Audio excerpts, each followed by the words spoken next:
Brought to you by Agilus Diagnostics.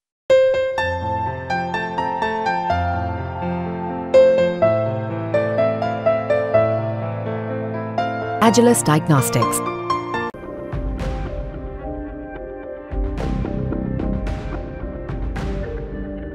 Bharat से Israel गए निर्माण श्रमिक वापस आ रहे हैं। गए थे लाखों रुपए कमाने और काम मिला झाड़ू पोछे का। जो बातें सामने आई उसके बाद इजरायली योजना पर चर्चा शुरू हो गई। वापस लौटे श्रमिकों की माने तो उनका टेस्ट मिस्त्री के लिए हुआ था, अच्छी सैलरी का वादा किया गया था, लेकिन इजराइल जाने के बाद कहानी बदल गई। बोरी ढोने का काम मिल गया, झाड़ू पोछे का काम मिला। कंस्ट्रक्शन के क्षेत्र में मिस्त्री का काम करने गए भारतीय श्रमिकों का कहना है कि क्या हम मजदूरी वाली नौकरी करके यहां मरने आए हैं। दरअसल गत वर्ष 7 अक्टूबर को हमास के हमले के बाद 1 लाख से ज्यादा फिलिस्तीनी मजदूरों पर बैन लग गया। इसके बाद इजराइल के साथ एक द्विपक्षीय रोजगार योजना के तहत भारतीय श्रमिकों को निर्माण क्षेत्र में काम करने के लिए इजराइल ले जाया गया। जिस तरह से ये वहां से असंतुष्ट होकर लौट रहे हैं, लगता है अब ये योजना कहीं ना कहीं फेल होती नजर आ रही है। इंडियन एक्सप्रेस में पब्लिश्ड एक खबर के मुताबिक इजराइल ने भारतीय श्रमिकों को औसतन 1.9 लाख रुपए से ज्यादा मासिक वेतन पर काम करने के लिए बुलाया। भारतीयों को कंस्ट्रक्शन के क्षेत्र में काम करने के लिए बाकायदा टेस्ट लिया गया था। टेस्ट में पास होने के बावजूद कई भारतीयों को उसके योग्य नहीं पाया गया और इंडस्ट्रियल के अलावा अनस्किल्ड सेक्टर में शिफ्ट कर दिया गया। यूपी के जौनपुर के राजमिस्त्री 42 वर्ष के छोटे लाल बिंद की लखनऊ में 15 मिनट की प्लास्टरिंग परीक्षा हुई।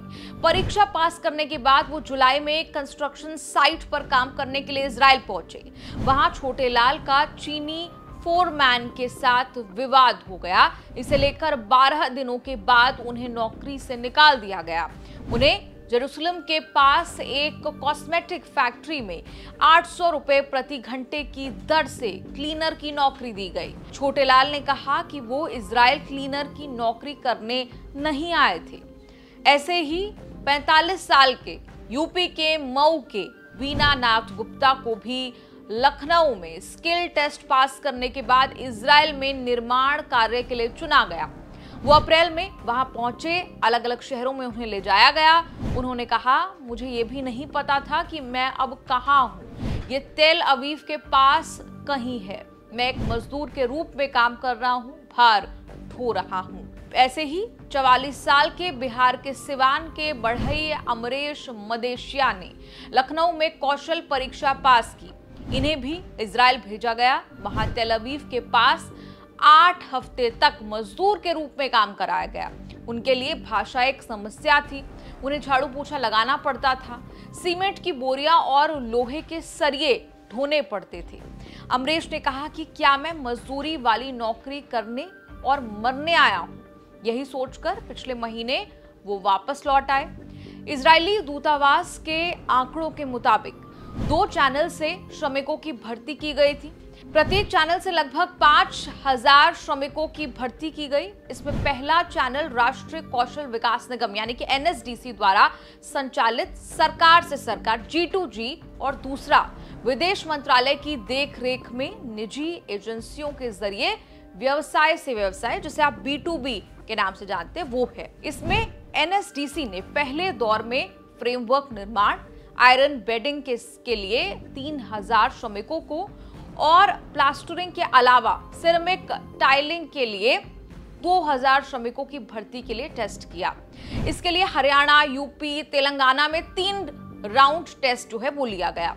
छोटे लाल बिंद, वीनानाथ गुप्ता और मदेशिया उन 4825 उम्मीदवारों में शामिल हैं जिन्होंने G2G के जरिए इजराइल की यात्रा की।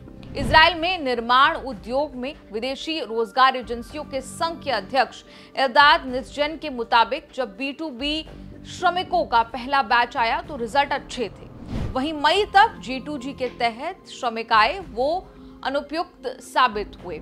इजरायली बिल्डरों ने उन्हें काम पर लेने से मना कर दिया। हालांकि इजरायली सरकार ने आखिरकार इन श्रमिकों को अनस्किल्ड क्षेत्र में उनकी नौकरियों, कारखानों, सफाई, लोडिंग, अनलोडिंग वगैरह के कामों की अनुमति दे दी।